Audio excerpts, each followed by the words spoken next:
जय हिंद दोस्तों। आज हमारी चर्चा राष्ट्रीय कांग्रेस की स्थापना से लेकर है। अंग्रेजों ने जो राष्ट्रीय कांग्रेस की स्थापना की वह अपने सुरक्षा बल के लिए की कि हमारे लिए सुरक्षा के लिए जो उस समय पे भारतीय लोग अंग्रेजों का विरोध कर रहे थे उसके लिए सपोर्ट में खड़ी की गई एक पार्टी का रूप था ये।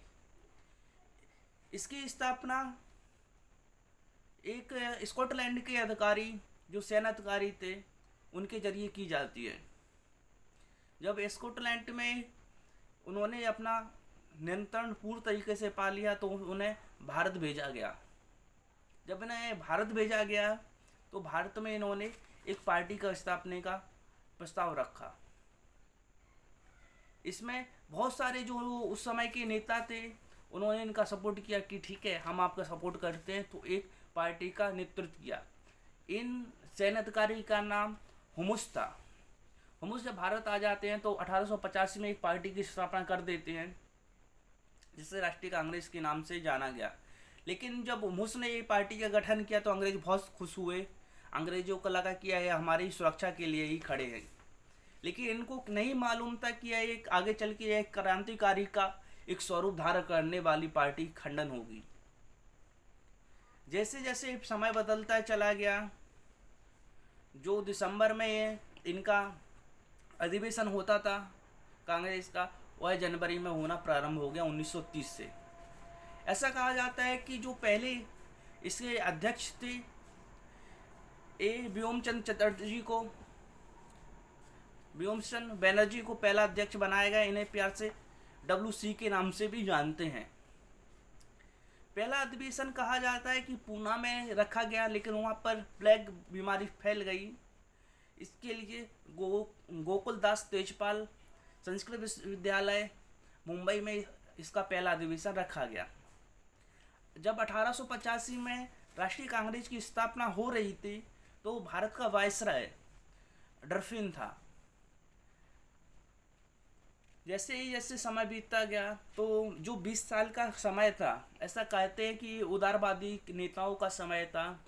ये न्यूट्रल थे, मतलब ये जो अच्छा था तो अच्छा कहते थे, बुरा था तो बुरा था। ऐसा कहा जाता है कि इसमें WC बैनर्जी तथा दादा भाई नौरोजी, रविन्द्रनाथ टैगोर, ऐसा कहा जाता है कि ये उदारवादी के प्रमुख नेता थे।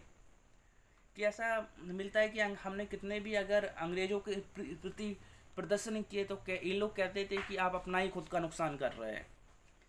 जब 1905 में जैसे ही बंगाल का विभाजन अंग्रेजी द्वारा कर दिया जाता है कि आधा हिंदुओं को आधा मुसलमानों को दे दिया जाता है, तब आगे चल के नरम दल और गरम दल आगे से इनसे टूटना प्रारंभ हो जाता है।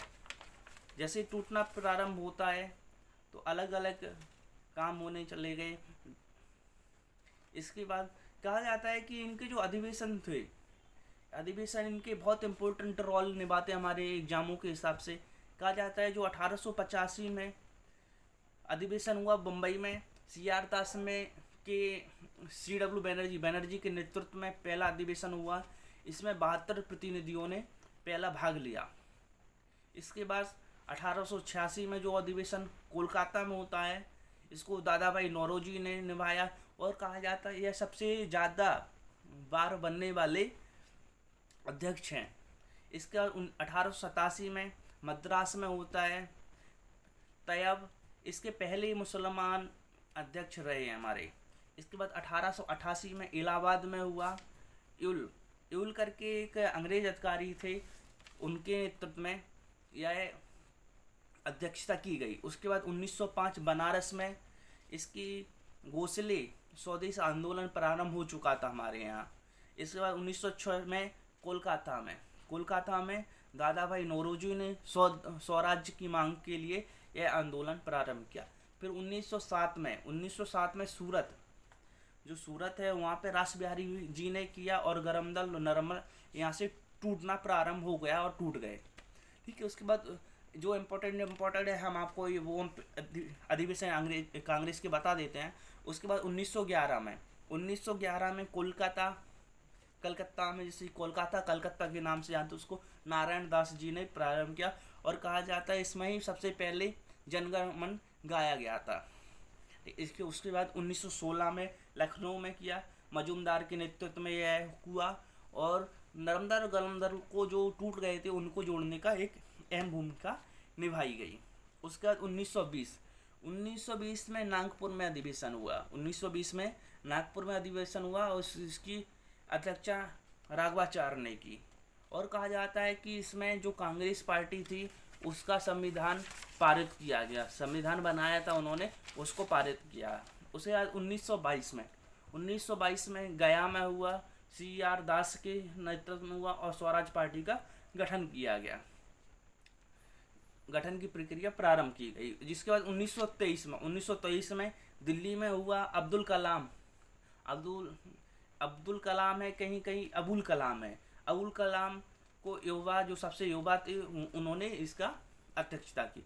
इसके बाद 1925 में कानपुर में हुआ, जिसमें सरोजिनी नायडू ने अध्यक्षता की और यह पहली भारतीय महिला थी। उसके बाद 1929 में लाहौर में एक अधिवेशन किया, जिसे नेहरू जी ने अध्यक्षता की और पूर्ण स्वराज्य की मांग की है। वही था कि 26 जनवरी को जब हमारा संविधान उससे पहले ही बन चुका था, नवंबर महीने में ही आ गया था, लेकिन जब इन्होंने वहाँ पर अपना रात्रि में झंडा फहराया और पूर्ण स्वराज की मांग की।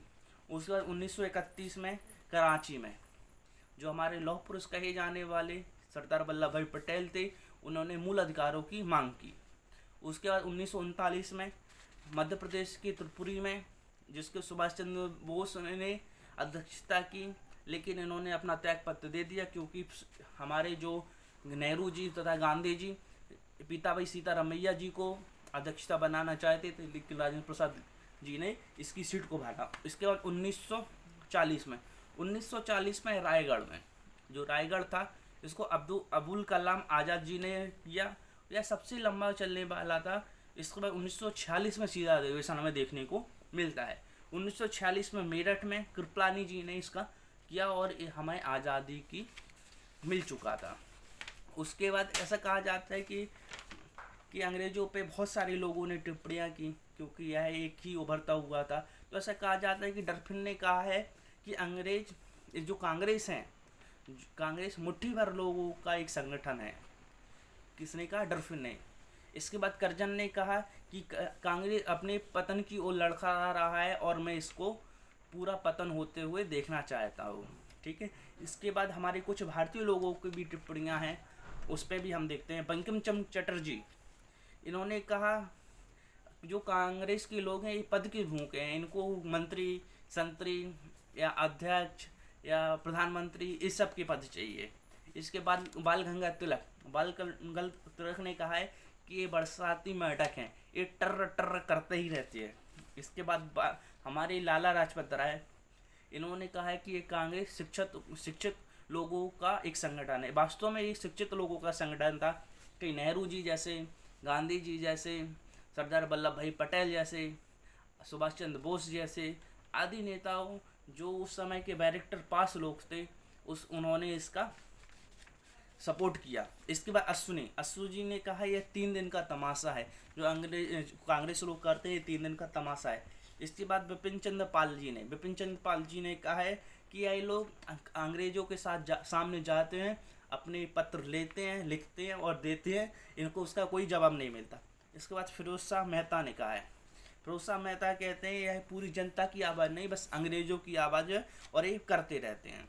इसके बाद सबसे बड़ा बयान हमें गांधी जी का मिलता है। गांधी जी कहते हैं हमारे कि ये मुट्ठी भर लोगों से बड़ा संगठन हम कभी भी बना सकते हैं, आज़ादी के बाद कांग्रेस को समाप्त कर देना चाहिए। यह कुछ अधिवेशन जो प्रमुख थे हमने आपके सामने रख दिए थे, और जो टिप्पणियाँ थी कांग्रेस पे, ये भी टिप्पणियाँ हमने आपको बता दी। ऐसे ही जब हमारा संविधान लिख रहा था तो संविधान पे भी काफ़ी लोगों ने टिप्पणियाँ की कि हमने 1935, 1919 के जो आर्टिकल थे उनसे कुछ चुराया, जो अंग्रेज़ों ने हमारे लिए पारित किए थे। तो हर चीज़, कोई अच्छा काम हो चाहे बुरा हो, उस पर लोग टिप्पणियाँ करते ही हैं। इस प्रकार का अंग्रेज़ जो हमारी राष्ट्रीय कांग्रेस पे थी, उस पर भी लोगों ने बहुत सारी टिप्पणियाँ की हैं। हमारे जो इम्पोर्टेंट थे हमने क्वेश्चन आपको इसमें ही जोड़ के आपको बता दिए। जय हिंद दोस्तों।